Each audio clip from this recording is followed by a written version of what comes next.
はい、皆さんこんにちは。旅は人の常、略して旅常です。さて、前回の動画ではニューヨークに住むことをおすすめする理由3つご紹介させていただいたんですけれども、今回はその逆でニューヨークをおすすめしない理由3つご紹介したいと思います。今回まとめた3つの理由が汚い、危険、格差の 3K でございます。一つずつ解説していきたいと思います。まず汚いに関してなんですけれども、ニューヨークってめちゃめちゃ汚いんですよ。ゴミだらけ、街中。とにかくどこ行っても汚いです。これはね、いくら喋っても意味がないので、まず私がニューヨークに住んでる間に撮影した動画をご覧ください。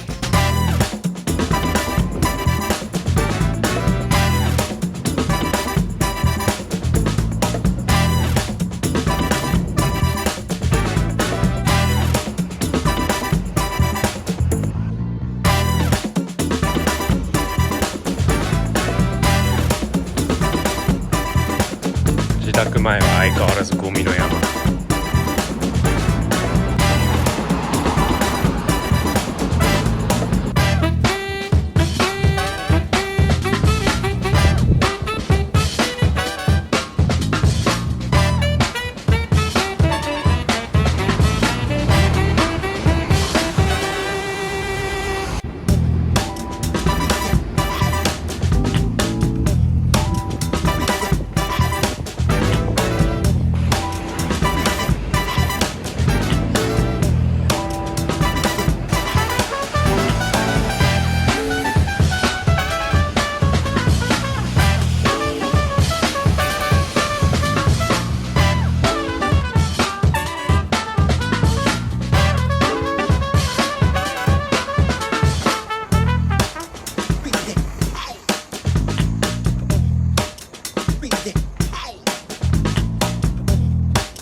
今ご覧いただけたようにどこ行っても結構ゴミが溢れてて、ほんと街中ゴミ屋敷の状況なので、あんまりねゴミが好きじゃない方であったり、清潔感を非常に大事にしてる人っていうのはニューヨーク合わないです。私自身かなりね綺麗好きっていうか、潔癖症な部分があって、結構ニューヨーク住んでてそれがね一番辛いかもしれないです。とにかくニューヨークに住む人は、覚悟しておく必要があって、東京なんかに比べるともうごもっともですし、アメリカの他の都市であったりヨーロッパで、いわゆる汚いってね時々言われる都市、例えばパリとかあると思うんですけれども、そこよりも個人的には汚いなっていうふうに思ってまして、アメリカの他の街でも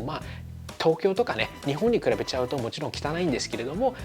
生活する上ではね気になるほどの汚さではないかもしれないです。ニューヨークは突出して汚くて、特にゴミが多いのでそこは注意する必要があります。そこに付随してやっぱり地下鉄だったりとか、公共インフラが清潔感に欠けるっていうのもやっぱり個人的にはニューヨークをおすすめしない理由に入ります。さて2個目の理由、格差に関してなんですけれども、前回の動画でニューヨークに住むことをおすすめする理由の一番大きかったのがやっぱりお金が稼げる、年収が高いってそういう理由だったと思うんですけれども、実際に掘り下げてみると本当にニューヨークに住んだ方がお得なのかっていうと、そこがすごく難しいところでして、ここ1年ですごく物価も上がってて、かつ家賃も上昇している中で本当にニューヨークに住んでちゃんと稼げるのかっていうのを考えてみたら、特に去年の末と今年に入ってからは大手テック企業だったり大手銀行とかがどんどんレイオフ、いわゆるリストラをしている中でジョブセキュリティも欠けていて、かつどんどん物価が上がっていく中で年収も上がってるけど物価に追いつくような年収の上がり方はまだしてないっていう状況で、本当にニューヨークがいいのかっていうと、いや逆にねおすすめできないかもしれないです。ここは私の感覚で喋ってるところもあるんですけれども、ちょっとデータも見てみて解説してみましょう。前回の動画ではニューヨークで働いた場合に年収の平均がだいたい100万ドル、1ドル100円換算した場合に1000万円という計算をしたんですけれども、実はニューヨークの年収の中央値っていうのがだいたい6万7000ドル、現在の日本円換算でだいたい860万円くらいなんですね。前回の動画で紹介した10万ドルにはちょっと満たないのが年収の中央値の現実でございます。それなりのスキルがある方はこれ以上のね年収を稼ぐことも可能ではあると思うんですけれども、中央値で見た場合この数字なんですね。ただニューヨーク市内の家賃の中央値を見てみると、直近のデータでニューヨーク市内の家賃の中央値が4000ドル、日本円で52万2000円まで上がってるんですね。これを見ると、じゃあ月収の中央値を年収割る10にして5500ドルと仮定すると、一般的な家賃が月収のなんと 72% を占めてしまうんですね。これは割と衝撃的なデータで、前回の動画で紹介したじゃあニューヨークに来れば稼げるからニューヨーク来た方がいいよ、おすすめするよっていう考え方なんですけれども、実際にいい生活をしてかつお金を貯めることができるっていう人はごく少数なんだなっていうのがこの数字でもわかるかなというふうに思います。ニューヨークに住んでる人の半分がニューヨーク市内での一般的な家賃を払えないような状況なんですね。もちろん平均を見た場合とかいろいろデータの見方によっては違ってくるんですけれども、これがニューヨークそしてアメリカ社会のいわゆる格差を象徴しているものの一つなんじゃないかなというふうに思います。すんごい年収高い人はどんどん稼いでいって、家を買うこともできるし高いアパートに住むことはできるけれども、そうでない人は日本以上に辛い思いをする可能性もあるってことですね。ちなみにこれがニューヨークの現実なんですけれども、東京の場合はどうでしょう。東京の年収の中央値、最近の調べで432万という数字が出てきました。東京23区の家賃の中央値に関してはこのデータ自体見つけるのがすごく難しかったんですけれども、一番近いデータでなんとかね頑張って23区の家賃の平均値を見てみました。中央値っていう数字がどうしても出てこなかったのでこちらだけは平均値になってしまうんですけれども、 1LDK でだいたい14万円ですね。これは区によってもちろん大きな差はあるんですけれども、だいたい14万円と仮定します。すると月収の中央値を36万円と仮定した場合、一般的な家賃が月収の 38% を占めるんですね。だいたいニューヨークの半分ぐらいということで、まだまだ生活に苦しむほどの状況ではないっていうのが、このデータだけでは判断できないかもしれないんですけれども、ある程度指標になるかなというふうに思います。ということで年収の中央値と、家賃の中央値、家賃の平均を見てみてニューヨークがどういう状況なのかっていうのを少しだけ考えることができました。もちろんこれはねちょっとだけのデータなのでそれが全体を表しているわけでもないんですけれども、とにかく格差はね別に言われなくてもアメリカの格差社会っていうのを皆さんご存知かと思います。日本も実際にいろんなデータ見るとやっぱり90年代以降ね格差社会っていうのは広がっています。ただアメリカに比べるとアメリカの方が圧倒的に格差社会なんですね。でニューヨークはそれを特に象徴するようなね、いわゆる資本主義のなんかよくあるじゃないですか。そんな感じで結構ね生活しててもすごく感じるんですね。他にもデータっていう観点ではないんですけれども、すんごい高いタワマンが建ってて、おそらく家賃5000ドル6000ドルいくようなところですね、日本円で家賃が100万円のようなところの下でホームレスがいっぱい寝てたりするんですね。それを見るとやっぱりどういう社会なんだろうこれってこんな社会でいいんだろうかっていうのをすごく感じさせられます。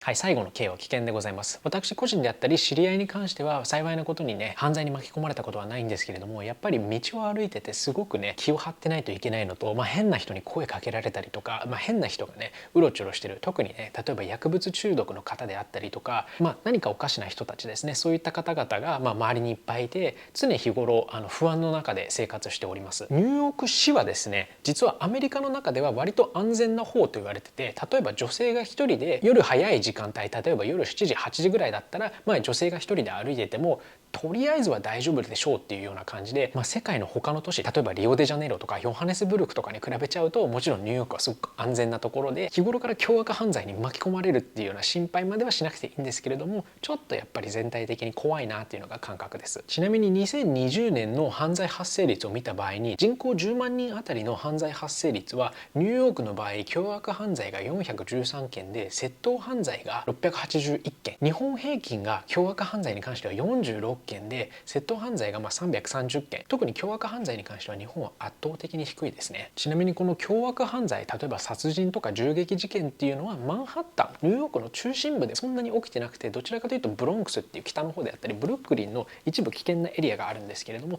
その辺で起きてることが多くて、その辺りの心配っていうのは必要ないんですけれども、マンハッタンにいる以上やっぱり窃盗であったりとか通り魔みたいな事件が結構発生することがあって、地下鉄の中で突然殴られたりとか道端で突然殴られ残念な事件が非常に多くて、やっぱり気を張ってなきゃいけない。特に最近に関してはアジアンヘイトクライムっていうのも結構多発してて、日本のニュースで見てる方も多いと思うんですけれども、私の妻も台湾人で、アジア人の、見た目をしてるんですけれども、やっぱりニューヨークでは特にその発生率が高いみたいなので、そこがすごく心配なので、ニューヨークおすすめできない理由の一つになるかなというふうに思っております。せっかく文化とかね富がたくさん集まってるニューヨークなんですけれども、残念な点3つ、汚い、格差、危険がやっぱりあるので、こちらがニューヨークをおすすめしない理由になります。ニューヨークに移住を考えている方、出稼ぎを考えている方であったり、ニューヨークの生活がどんなものかっていうのを興味ある方にぜひ参考になればと思います。皆さんがこの動画を見ていただいた感想やご質問もお待ちしております。ぜひコメント欄でコメントください。コメントいただいた方には必ず返信しておりますので、どうぞよろしくお願いいたします。ここまで見てくださった方、初めての方、このチャンネルではアメリカに住んでる私がアメリカの生活であったり飛行機の紹介、旅の紹介などをしております。このチャンネルの内容にご興味がある方は是非これを機会にチャンネル登録のご検討と LIKE ボタン、高評価ボタンですね、クリックお願いいたします。視聴者様皆様のおかげでなんとチャンネル登録者数が2000人を超えました。皆さんいつもありがとうございます。これからもね動画を作っていってアメリカの生活のご紹介であったり旅の紹介、飛行機の紹介していきたいと思います。それでは次の動画まで。バイバイ。